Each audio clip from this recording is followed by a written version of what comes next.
Hello बच्चों। तो कैसे हैं आप लोग। चलिए हम लोग अब कंटिन्यू करेंगे इस एनसीईआरटी की रीडिंग को कंटिन्यू करते हुए। जो हमारा टॉपिक छूट गया था एंटीबायोटिक्स, उस चीज़ को हम एनसीईआरटी की रीडिंग करते हुए आगे चलेंगे। ठीक, तो आइए स्टार्ट करते हैं। आशा करते हैं आपको ये जो सीरीज़ चल रही है एनसीईआरटी वो पसंद आ रही होगी। अगर आपको ये पसंद आ रही है तो इस वीडियो को लाइक करिए, कमेंट करिए। चैनल पे नए आए हैं तो चैनल को सब्सक्राइब करिए। वीडियो को शेयर ज़रूर करिए, क्योंकि वीडियो को अगर आप जब भी शेयर करेंगे तभी तभी जो है कि ये जो चैनल है और लोगों तक पहुंच पाएगा। क्योंकि अच्छी चीज़ें हैं, बेकार चीज़ें तो है नहीं कि आप शेयर नहीं कर सकते। एजुकेशनल चीज़ें हैं, किसी न किसी को फ़ायदे ही होंगी। कोई मेरे साथ इस चीज़ को रीड करना चाहता है तो उसके लिए बेनिफिशियल ही है। आइए आगे बढ़ते हैं एनसीईआरटी रीडिंग को कंटिन्यू रखते हुए। चलिए स्टार्ट करते हैं।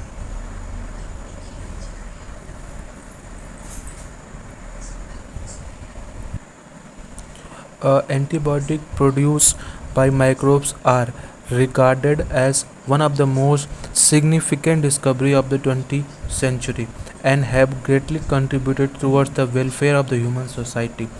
Anti is a Greek word that means against. Anti क्या है? Greek word है, इसका मीन्स होता है against, and bio means life. Together they means against life in the context of disease causing microbes. अब ये किसकी बात कर रहे हैं? जो माइक्रोब डिजीज़ कॉज करते हैं उनके लाइफ के अगेंस्ट है, मतलब कि उनके लाइफ को खतरा पहुंचाएगा। Whereas with reference to the human beings they are pro life मतलब कि नॉट अगेंस्ट, मतलब ह्यूमन बींग के लिए कोई नुकसान नहीं है, प्रो लाइफ है। Antibiotics are chemical substance which are produced by some microbes and kill or retard the growth of the other disease causing microbes. You are familiar with the commonly used antibiotic penicillium. Do you know that penicillin was first antibiotic to be discovered? जो penicillin था वो पहला antibiotic था जिसको discover किया गया था। Penicillin क्या था? पहला एंटीबायोटिक था जिसको डिस्कवर किया गया था। It was chance discovery. अच्छा, इसमें लिखा है चांस डिस्कवरी। ऐसा है ना कि जो जिसकी डिस्कवरी हुई थी अलेक्जेंडर फ्लेमिंग, उन्होंने मतलब ऐसा नहीं कि वो स्पेसिफिकली इस पर काम कर रहे थे कि हमको ये डिस्कवर करना है, ऐसा कुछ नहीं था। ये एक चांस डिस्कवरी था, मतलब कि बाई चांस ये हो गया था डिस्कवर। तो क्या हुआ था आइए पढ़ते हैं। अलेक्जेंडर फ्लेमिंग थे while working on streptococci bacteria. मतलब देखिए, एक बैक्टीरिया था जिसका नाम था स्टेप्टोकोकाई। जैसे एक लड़का होता है उसका नाम होता है राम, श्याम, सोहन, मोहन। इस तरीके से उस बैक्टीरिया का भी हमने भैया का चलो नाम दे दे, भैया कोनो कोनो नाम दे दो। तो उस बैक्टीरिया का नाम दिया गया था streptococci. Once observed a mould growing in one of his unwashed culture plate around which streptococci could not grow. जहाँ पे माउल्ट ग्रो का था वहाँ पे क्या था? स्टेप्टोकोकाई जो था वो ग्रो नहीं पा रहा। He found out that it was due to the chemical produced by the moulds and he name it penicillin. उन्होंने नाम क्या रखा था? Penicillin. After the mould penicillium notatum, mould का नाम penicillium notatum. However its full potential as an effective antibody were discovered much later by the Ernest Chain and Howard Florey. मतलब इन्होंने क्या किया था कि बेसिकली जो अमेरिका का, मतलब आपको ओवरव्यू अगर दे दें तो मतलब जो अमेरिका का में जो युद्ध चल रहा था सेकेंड वर्ल्ड वॉर, उसमें क्या हुआ था, जो घायल सैनिक थे तो उनको जब चोट लग रही थी तो उनको याद आया, इन लोगों को जो अर्नेस्ट चैन थे और हार्वर्ड फ्लोरे थे उन लोगों को याद आया कि भाई साहब अलेक्जेंडर जो फ्लेमिंग थे वो भी तो मतलब बताए थे कुछ एंटीबायोटिक की बात कर रहे थे। तो फिर उन्होंने यूज़ किया तो देखा गया कि उन लोगों के घाव जो थे ठीक हो रहे थे। तो मतलब ये एक समरी टाइप में स्टोरी है, आप समझिएगा इस चीज़ को। तो यहाँ पर लिखा गया है this antibiotic was extremely use to treat American soldier. देखिए लिखा है ना American soldier wounded in World War second. किसमें? World War second. Fleming, Chain and Florey were awarded the Nobel prize in 1945। अच्छा, ये एक चीज़ याद रखिए कि ये नोबल प्राइज किस में अवार्ड किया गया था इनको? 1945 में, फॉर दिस डिस्कवरी, इनके डिस्कवरी के लिए, फॉर दिस डिस्कवरी।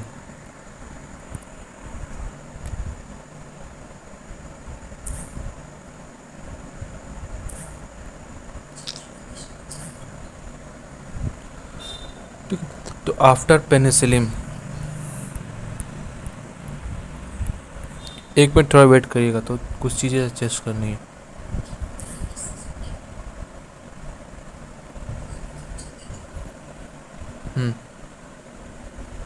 इसमें लिखा गया after penicillin other antibiotic were also purified from other microbes. Can you name some of the antibiotic and find out their source. Antibiotic have greatly improve our capacity to treat deadly disease, जैसे कि plague हो गया, whooping कफ को काला खांसी कहते हैं, whooping कफ काला खांसी, डिप्थेरिया, गालगोटा एंड लेप्रोसी कुष्ठ रोग। लेप्रोसी किसको बोलते हैं? कुष्ठ रोग को। Which use to kill million all over the globe. Today we cannot imagine the world without antibiotics. Today we cannot imagine the world without antibiotics. आइए नेक्स्ट बढ़ते हैं आगे। आगे हम पढ़ेंगे chemical enzyme and other bioreactive molecules के बारे में पढ़ेंगे कुछ।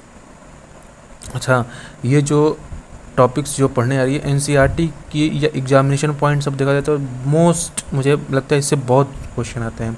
इस जो अभी टॉपिक्स में कुछ कुछ चीज़ें बताई जाएंगी, जैसे कि अब देखिए इसमें लिखा गया है, इसमें बताया गया आपको, हाँ, माइक्रोब्स, ध्यान से मेरे साथ पढ़िए। Microbes are also use for commercial and industrial production of certain chemical like organic acid, alcohol and enzyme. Example of the acid producer are aspergillus niger fungus of citric acid, acetobacter aceti a bacterium of acetic acid, clostridium butylicum of butyric acid, lactobacillus a bacterium of lactic acid. ठीक, अब ये पूछ दिया था exam में, जैसे कि एस्परजिलनाइगर कहाँ से, मतलब ये प्रोड्यूसर्स, एस्परजिलनाइगस के जो प्रोड्यूसर है वो किससे है? सिट्रिक एसिड जो है एस्परजिलनाइगर, एसिटोबैक्टर एसिड जो है वो एसिटिक एसिड करता है, क्लोस्ट्रीडियम ब्यूटेरिक जो है ब्यूटेरिक एसिड है, लैक्टोबैसिलस जो लैक्टिक एसिड करता है। तो ये इस तरीके से। अब देखिए अगर हम नेक्स्ट बात करते हैं तो east saccharomyces सर्वेसी is use for the commercial production of ethanol. जो ईस्ट होता है और उस ईस्ट में जो नाम है saccharomyces सर्वेसी is use for the commercial production of ethanol. Microbes are also used for the production of enzyme. Lipases are used in detergent formulation and are helpful in removing oil stain and other laundry.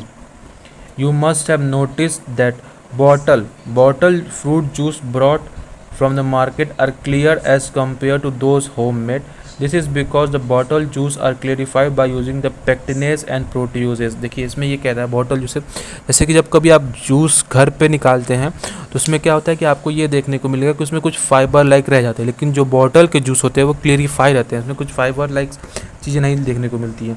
Fibre मतलब कुछ ना कुछ रेशेदार ऐसे धागे मतलब तरीके से कुछ कुछ रह जाता है, कुछ फल में आपको देखते होंगे जब आप घर पे जूस निकालते हैं तो। लेकिन अगर वही हम बात करें कि एक मिनट सॉरी अगर वही हम बात करते हैं आपका जो मतलब मार्केट से आते हैं बोतल जूसेस, उसमें ये आपके रेसे नहीं प्रेजेंट होते हैं। क्यों होता है? क्योंकि क्या होता है ना कि उसमें यूज़ किया जाता है पेक्टिनेस और प्रोटीएस जो उसको डाइजेस्ट का ख़त्म कर देते हैं। अब एक ये सवाल,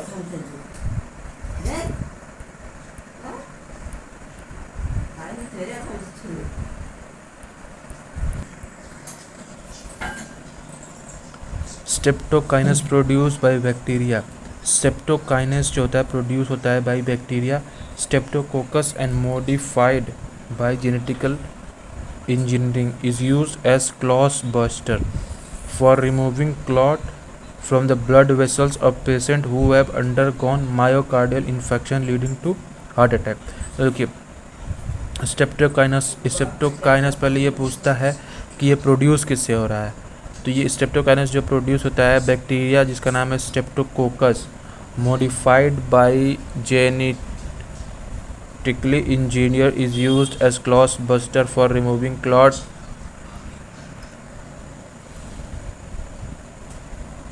ठीक, तो ये जब मायोकार्डियल इन्फेक्शन होता है, हार्ट अटैक आता है, तो उसमें स्ट्रेप्टोकाइनस जो था क्लॉट बस्टर की तरह पे यूज़ होता है।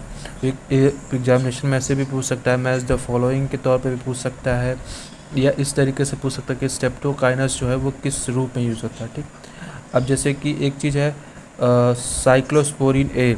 साइक्लोस्पोरिन क्या होता है, ये इम्यूनोसप्रेसिव एजेंट की तरह यूज़ होता है जब ऑर्गन का ट्रांसप्लांट होता है। प्रोड्यूस, अब ये मिलता कहाँ से है, produce by fungus trichoderma polysporum. Statin जो होता है produce by the yeast monascus purpureus has been commercially use blood cholesterol lowering agent. जो स्टेन होता है वो इसके लिए होता है blood cholesterol lowering agent. It act by the competitive inhibitor of the enzyme responsible for the synthesis of cholesterol. क्या कहता है ना, कोलेस्ट्रॉल जो है, मतलब कोलेस्ट्रॉल जब बनता है तो उसमें क्या होता है, एक एंजाइम पार्ट करता है, तो क्या करता है कि और सबस्ट्रेट होता है, तो उस एंजाइम की जगह पे जो है स्ट्रेन सबस्ट्रेट के साथ बाइंड हो जाता है, तो जो वो प्रोडक्शन हो पाता है उस चीज़ का वो नहीं बन पाता है।